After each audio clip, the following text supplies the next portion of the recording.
Welcome back to another His TV video, Mr. Perkins. And today, what I'm going to take you through are the religious divisions that existed in early Elizabethan England. So we're looking at really sort of the middle towards the late 16th century, the 1500s. The reason why we look at this is because after Elizabeth first became queen in 1558, one of the key problems that she has to solve is the problem of religion. And what we're going to look at today is basically the context in which Elizabeth becomes queen, how she needs to solve that problem, why she needs to solve that problem. And that will then lead us into a discussion later on about how exactly she goes about solving that problem of religious division. So, the first key question that we're going to try and answer is, why was religion important in England? One of the key, perhaps, mistakes that some students can make is that they forget that religion was fundamentally important to people's lives. And when you think about it, England had been a Christian country for hundreds and hundreds of years, and religion and the church were therefore an important part of people's everyday lives. At the end of the day, the vast majority of people lived in the villages and in small towns dotted around England. And the main building at the centre of those settlements was, of course, the local church. And the church itself played a huge role in people's lives, whether that was every day or weekly events, even annual events. And what we're talking about there is things like, of course, going to church on a Sunday and listening to the priest give a sermon. You had annual festivals and harvest festivals, for example. But of course, the priest on a daily basis was one of the main people in the village or town. They knew the local people really, really well, and they were there to give advice about spiritual matters.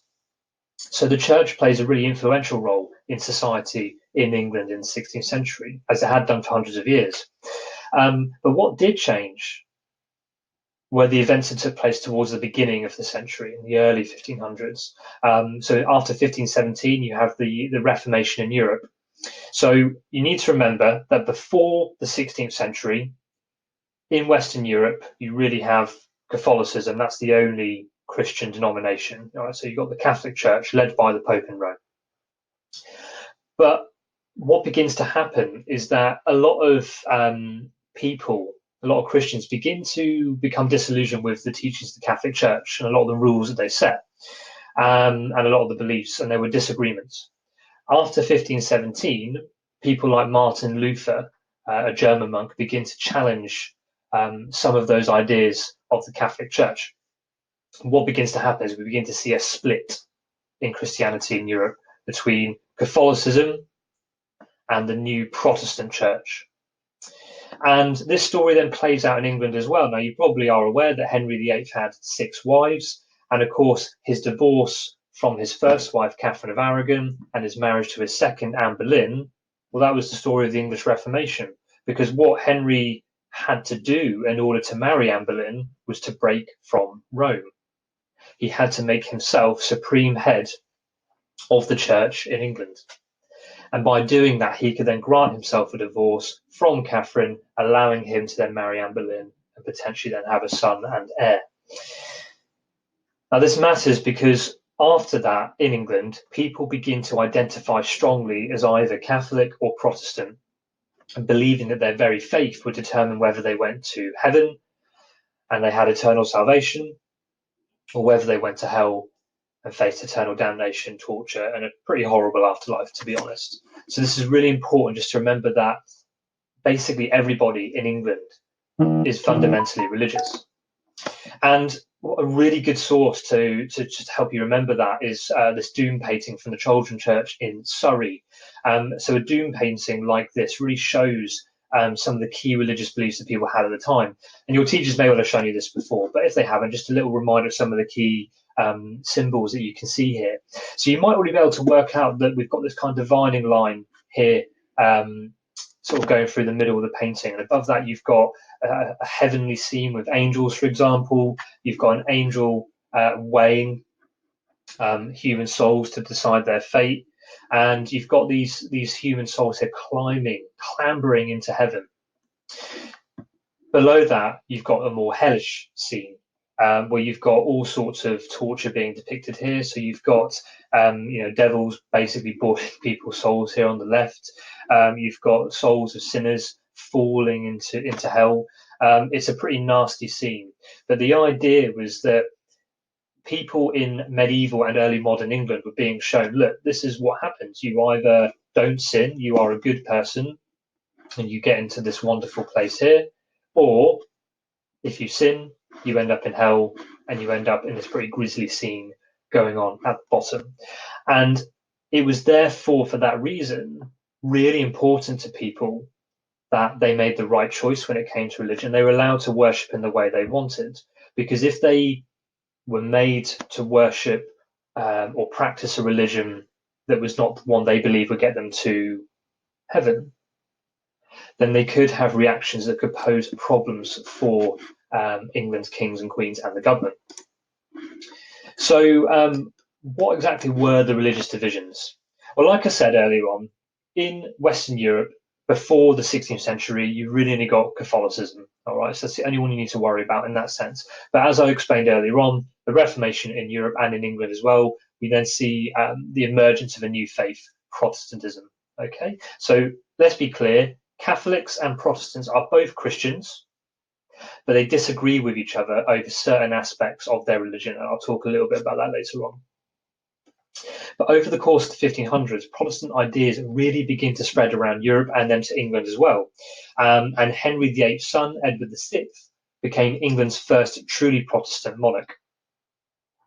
However, his eldest daughter, Mary, who became queen in 1553 after Edward's death, would undo much of Edward's work because, of course, she was a Catholic, having been raised by her mother, Catherine of Aragon.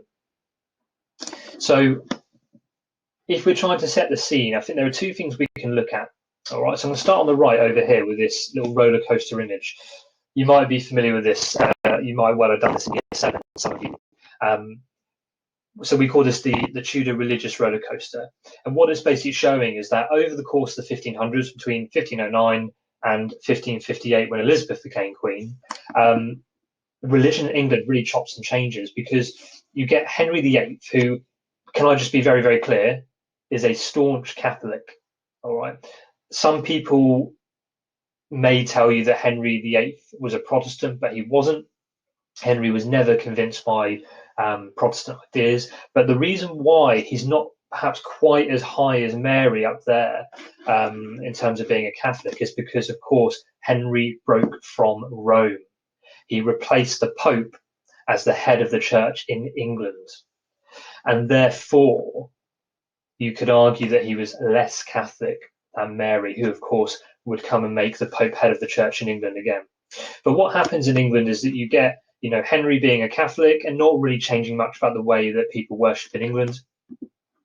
He dies in 1547, and his son Edward becomes king, only for a few years because Edward's quite a sickly child. But in that time, Edward and his government do make sweeping changes to the church in England, and they did fundamentally change the way in which people worshipped in England, because they worshipped in a much more Protestant way, and churches took on a more Protestant appearance. And I'll show you an example of that later on. Mary the First of England was again a fundamentally she's a Catholic, and so she reversed a lot of Edward's work.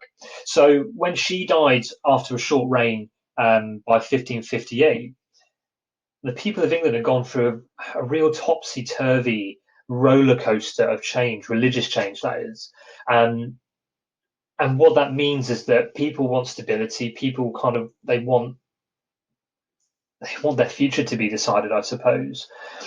But also what it means is you've now got a split in the country between the majority, who are Catholic, but there is a strong Protestant minority. The question for Elizabeth I, when she becomes queen in 1558, is, what side am I going to go? Am I going to become a Protestant, like half-brother Edward, or will I follow what the half-sister Mary I was doing, or do I try and find a middle way, a compromise, something that can try and please everybody? We'll have a look at what she does later on. But the other interesting thing to note, of course, is how that religious split kind of played out geographically as well. So if you look at the map on the left here, you can see what is quite a simple depiction of how the religious divisions in England might have looked geographically. So, in north and the west of England, you've got much stronger Catholic support there, as has been for a long, long time, really. But if you go over to the south and the east, so East Anglia and Essex and Kent and London, places that have stronger links to the Netherlands, a Protestant country, and some of the German states that were Protestant as well, it's easy to see why the south and east of England have stronger Protestant support. And I often think of London and the southeast as being the places that matter because, of course, the government and the Queen's Court is based in London, isn't it? And so a strong Protestant influence there is going to be quite important, whereas you might think of the north as being a little bit more remote.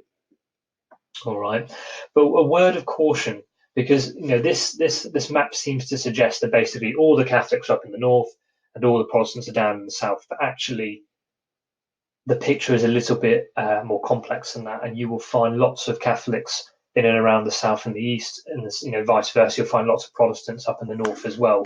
But it's just to give you a general overview of where support for the different religious denominations is largely based. All right.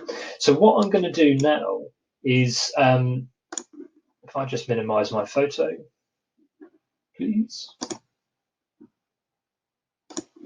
There we go, that's better. So what I'm going to do now is basically walk you through why it was quite difficult to actually please everybody when it came to religion. And this is an exercise that some of your teachers might ask you to do as well. So what I've got here in the middle are three different religions. I've got the Catholic religion, the Protestant religion, and a third religion, Puritans. Puritans are quite similar to Protestants, but a little bit more extreme. Okay, so they are about as far from Catholicism as you can get.